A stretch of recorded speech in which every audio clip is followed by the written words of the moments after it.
ጊዜያችንን ለመቆጠብ በጣም እርግጠኛ እንድንሆን የሚያስፈልግ ጉዳይ አለ። ለምሳሌ ሁሉ ነገር ያለቀለት ህጋዊ የሚፈልግ ከሆነ ሰው ካለ ብዙ የሚሸጡ ቤቶች አሉ፣ እነሱን ሄዶ መግዛት ይችላል ማለት ነው።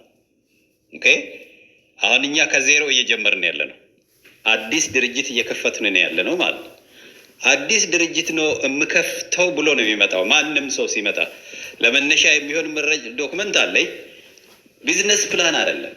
ቢዝነስ ፕላኑን አብረን ነው የምንሰራው።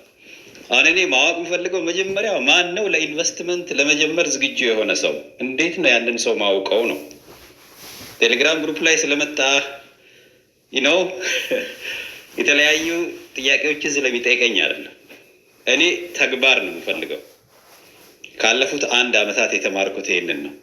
ወደ ተግባር ከሚሄዱ ሰዎች ጋር ነው የምነጋገረው ማለት ነው።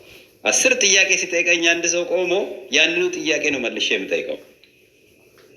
ቢዝነስ ፕሮፖዛሉ የት አለ? እና ቁጭ ብለን አብረን ቢዝነስ ፕሮፖዛሉን እንስራ። ኦኬ that's the thing። ሁለት ሰርተን አይተናል እኮ ከዚህ በፊት። አንደኛው በሬዎች ማደለብ 8 ወር ነው የፈጀብን ድርጅቱን እንትን ለማድረግ። ከ8 ወር በኋላ እንደገና ሰዎቹ ወጥተው ከሌሎች ሰዎች ጋር እንጀምር ነው ማለት ነው። ለምን አብዛኛው ሰው ሄዶ ለማየት ነው ይመጣ። ቆይ እስቲ ሄጄ ለያቸው። እነኚህ ደግሞ አጭበርባሪዎች ነው የሚሆኑት።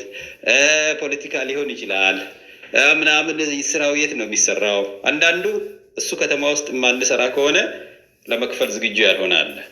ገንዘብ እያለው ግን ስራው እንዲሰራ የሚፈልገው እሱ የሚኖርበት ከተማ ውስጥ ነው ማለት ነው። ብዙ ምክንያት አለ ሰዎች የሚገቡበት የማይገቡበት። አሁን ስራው የሚሰራው ሸገር ሲቲ፣ ዱከም፣ ቢሾፍቱ፣ ገላን አካባቢ ባለው ሰርክል ላይ ነው ያለው። ይሄን የተናገርኩት በሞላችሁት የአሰስመንት ፎርም ነው። 70% እና ከዛ በላይ ሰዎች ይሄንን ቦታ ነው የመረጡት።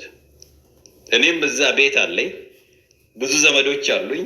በቀጥታም ይሁን በተዘዋዋሪ አሁን ሌላ ቡድን መጥቶ ስራውን እስኪመራ ድረስ እኔ እየመራው ነው ያለሁት ማለት ነው። ስለዚህ ነገ ቶሎ ስራውን የሚመሩ ሰዎች መምረጥ አለብን። እዛ ድረስ ግን እኔ ብለውን ደግሞ መስማት አለባችሁ ማለት ነው። እያልኩ ያለሁት ምንድነው? ቁጥር 1 ከባዱ ስራ ምንድነው? አባላትን መለየት ነው የሚሆነው። በጣም ሄዴክ ነው የነበረው። በጣም ተቸግረናል። ከዚህ በፊት ገንዘብ ከፍለው ገብተው ሳምንት ሳይሞላ ብር መልሱልኝ የሚሉ ሰዎች ማለት ነው። መጀመሪያ የምናደርገው ምንድነው? እኛን የሚመሩ ሰዎችን እንመርጣለን። ኦኬ፣ እኛን የሚመሩ ሰዎችን ከመረጥን በኋላ የዝግ ባንክ አካውንት እንከፍታለን። ኦኬ፣ ኮሚትመንት ለማሳየት ዝግጁነታችንን ለማሳየት ሪስክ ለመውሰድ ዝግጁ መሆናችንን። ሪስክ ለወስድ ነው። እኔ እናንተ እንደምትጠራጠሩት ሁሉ እኔ መጠራጠራችኋለሁ፣ ብዙዎቻችሁን ማለት ነው። ለምን አላውቃችሁም? አታውቁኝም። ስለዚህ ምንድነው እንትናችን የሚሆነው? ከዚህ ፊት 2 ቢዝነሶች ላይ ያየሁት ይሄ ነው። ህጋዊ መሆኑ ራሱ ሰዎችን የተለየ አክሽን እንዲወስዱ አረጋቸውም። ብዙ ነገር ነው እያየሁ ያለሁት። ኦኬ፣ ስለዚህ አሁን ይሄ ስራ ምን ይፈልጋል? ከዜሮ መጀመር ለሚፈልጉ ነው። ህጋዊ የሆነ ቤት መግዛት የምትፈልግ ከሆነ ብዙ የሚሸጥ ቤት አለ፣ ሄደ መግዛት ትችላለህ። ከኛ ጋርስ ምንድነው የምታደርገው? ከስክራች ነው ቢዝነስ አብረን የምንጀምረው ማለት ነው። ገንዘብ ማዋጣት የሚለው 20% ኦፍ ዘ ቢዝነስ ነው። 80% ስራውን ማስተባበር ነው። እኔ የምፈልገው አሁን ብዙ ገንዘብ ኪስ ውስጥ ያለው ሳይሆን ስራ ከዜሮ ለመጀመር ዝግጁ የሆነ ሰው ነው። ለምን? 80% ማስተባበር ስለሆነ። እኔ ብዙ ብር ኖሮኝ አይደለም አብሬያችሁም ስራ።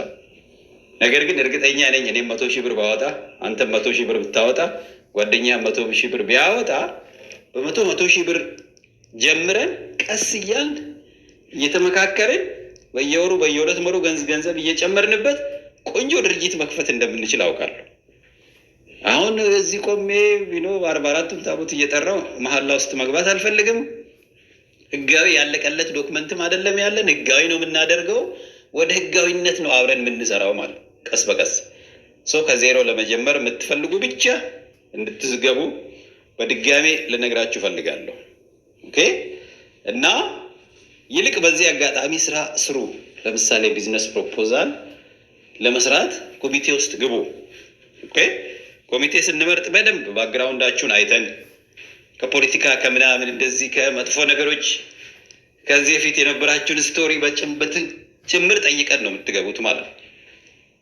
ለምን ነገ አንዳችን ሌላው ላይ እንቅፋት እንዳንፈጥር የራሳችን ገንዘብ ለእኛ መጥፎ እንትን እንዳይፈጥርብን በተቻለ መጠን እምነት ልንሰጣቸው ብንችላቸውን ሰዎች ከፊት አስቀምጠን በቃ ቢዝነስ ፕሮፖዛሉን እንዲሰሩልን መተዳደሪያ ደንቡን ኤዲት አድርገው ቶሎ ብለው በሚቀጥለው ሳምንት ደግሞ ለውይይት ያመጡልናል ማለት ነው። የኔ ስራ ምንድነው? ትልቁ ስራዬ አባላትን ስክሪን ማድረግ ነው የሚሆነው። ለስራው ዝግጁ የሆኑትንና ያልሆኑትን መለየት ቁጥር 1 እሱ በቃ ትልቁ ስራ እሱ ነው። ኃላፊነት የሚሰማቸው ከዜሮ መጀመር የሚችሉ በኋላ ህጋዊ ከሆነ በኋላ ሰው ሊገባ ይችላል። ህጋዊ እስኪሆን የምትጠብቁ ሰዎች ቀድማችሁ እንዳትከፍሉ ጠብቁን፣ ቆይታችሁ ትገባላችሁ። አሁን ከፊት ሆኖ ስራውን ከኔ ጋር ለመስራት የሚፈልግ ሰው ነው እኔ የምፈልገው ባጭሩ።